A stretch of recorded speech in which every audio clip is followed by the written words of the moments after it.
अशोक गहलोत, अशोक गहलोत। ये फोन वाले तो उठा, आप पीछे हटो।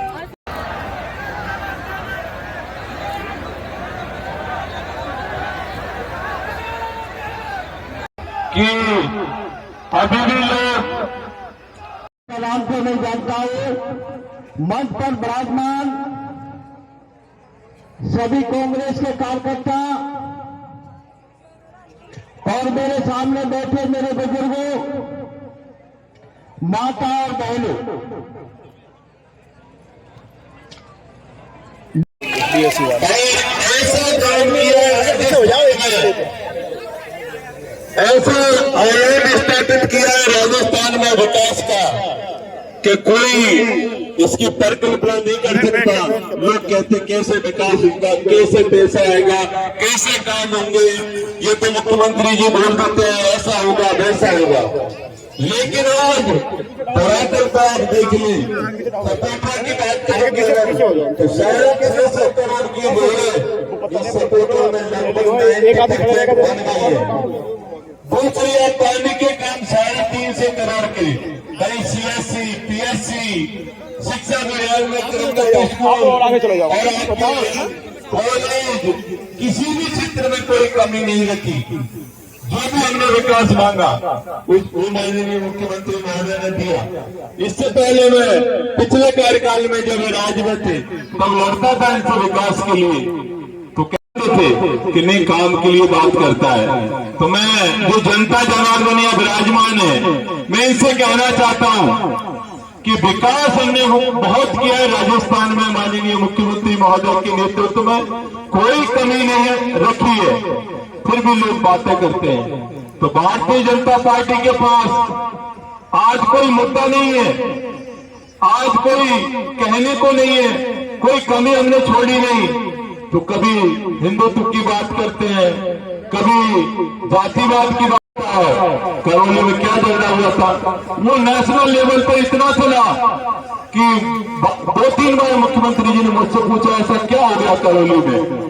करौली में क्या हो गया, कुछ नहीं हुआ, छोटा मोटा आपस में विवाद हो गया और उसको इतना बोल दिया कि पूरे देश भर में चैनलों और अखबारों में छपा।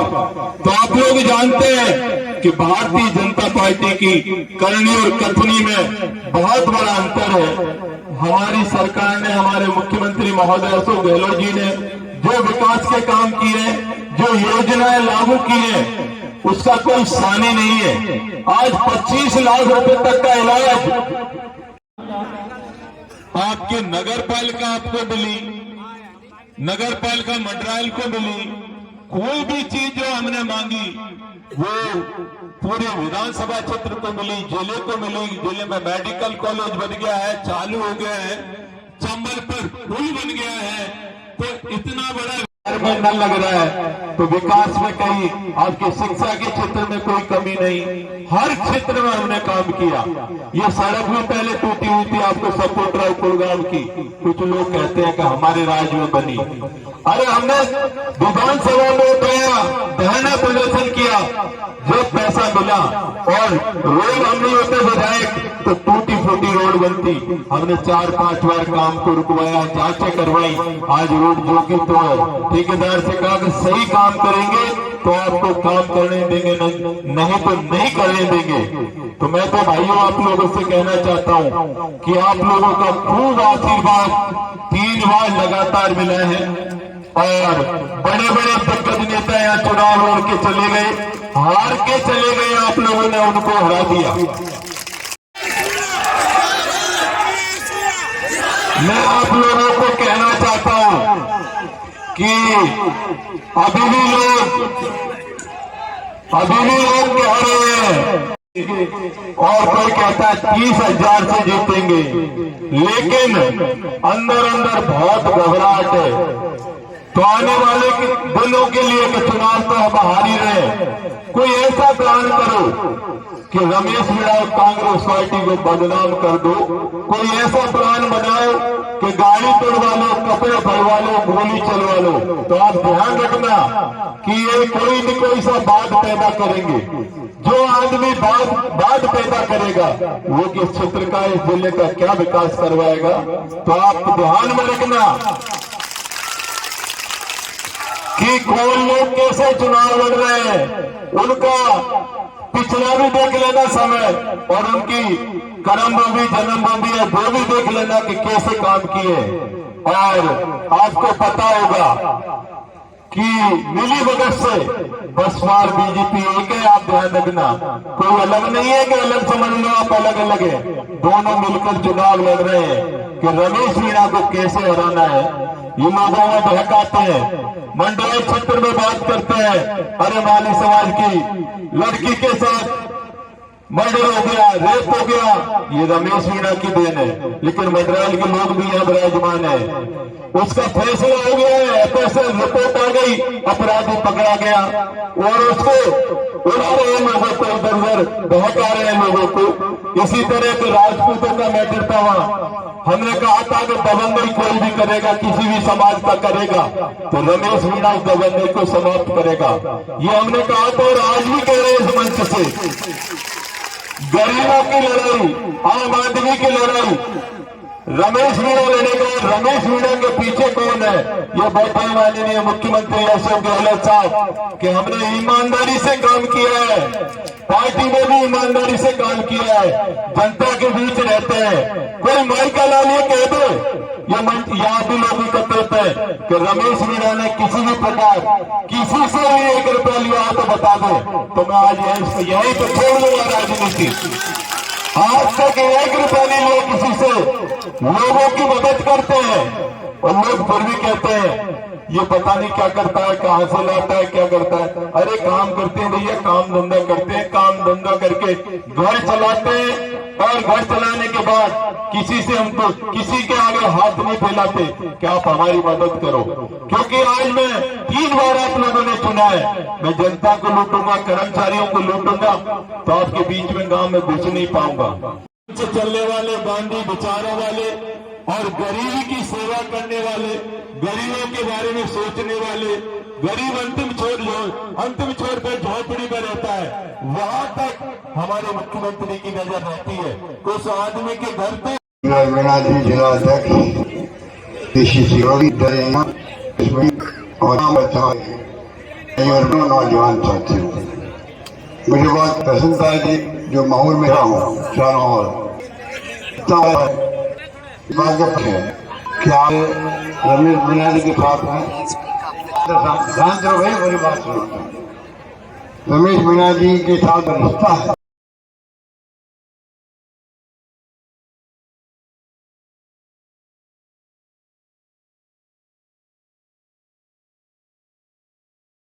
आप सोच सकते हो।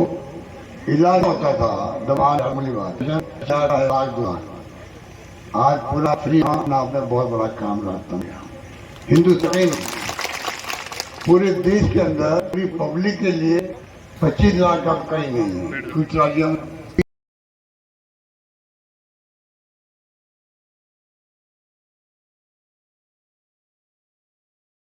विचार कर रहे बैठे हैं जो स्कीम दी है, महंगे राज 10 गांधी जाना होती है, दुर्घटना बीमा है। इस प्रकार से कमी कोई रखी नहीं, हम लोगों ने कमी कोई नहीं रखी। और इस चर्चा पूरे देश के अंदर ओपीएस कर्मचारियों के लिए मार्गदर्शन उन्होंने दिया, सारे कर्मचारी खुश हैं। उनका हेल्थ का जो कार्ड बना है, आरजीएसएस कहते हैं उसको, वो हमारी चिरंजी योजना जो है आम लोगों की, उससे मजबूत है।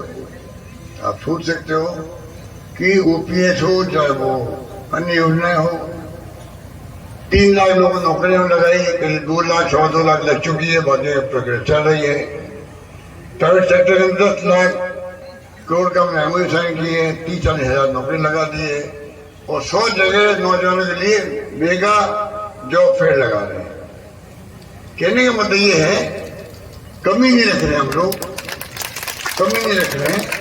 इतनी सारी स्कीमें, अनुप्रति योजना बच्चों के लिए 50,000 फीस, गरीब आदमी कहाँ से 50,000 लाए कोचिंग के लिए? पैसे वाले से पैसे दे देंगे, आगे बढ़ जाएंगे, पास हो जाएंगे। गरीब आदमी कैसे करेगा? तो हमने 30,000 बच्चों को कोचिंग करवाने का काम भी हम कर रहे हैं। लोग सरकारी खर्चे में भेजे हैं उसको। और ये सोच हमारी है कि डॉक्टर अम्बेडकर जो थे, विद्यार्थी जो थे, उस वक्त में आपको मालूम है कि दलित वर्ग के थे, किस प्रकार का विवाह होता था उस जमाने के अंदर 100 साल पहले की बात है। उनको बड़ौदा के महाराजा ने भेज, एक्सपोजर उसका होगा दुनिया का। तो कहने का मतलब है सरकार अभी लंबी लिस्ट है, घंटों लग जाता है सुनाने के अंदर, कि मैं आपको बता नहीं सकता कि इतनी स्कीमें हिंदुस्तान के किसी राज्य में नहीं आई। और राजस्थान के अंदर भी मेरे ख्याल से आजादी के बाद में इतनी स्कीमें एक साथ में कभी नहीं आई होगी, ये तो मैं दावे के साथ कह सकता हूँ। इसलिए मैं आपको कहना चाहूंगा कि किस प्रकार आपने जो आज के साथ निभाया है। अब कोरोना आ गया, विश्वव्यापी महामारी आ गई, ऐसी महामारी थी, पूरी दुनिया घबरा गई कि मैं खुद बचूंगा नहीं बचूंगा। लॉकडाउन हो गया, लोग घरों बंद हो गए। उसमें मैंने नारा दिया था, एक तो सेव करे अपने दूसरे का, दवाएं फ्री, इलाज फ्री किया हमने, किसी को मरने नहीं दिया ऑक्सीजन से। साथ में मैंने कहा था, वैसे लोगों ने ढूंढा जो हमें कहाँ जाए, लोग तो सब घरों बंद हैं। जब देख लोग घूम रहे थे, बस स्टैंड में बैठे थे, 35 लोग जान में भेजा।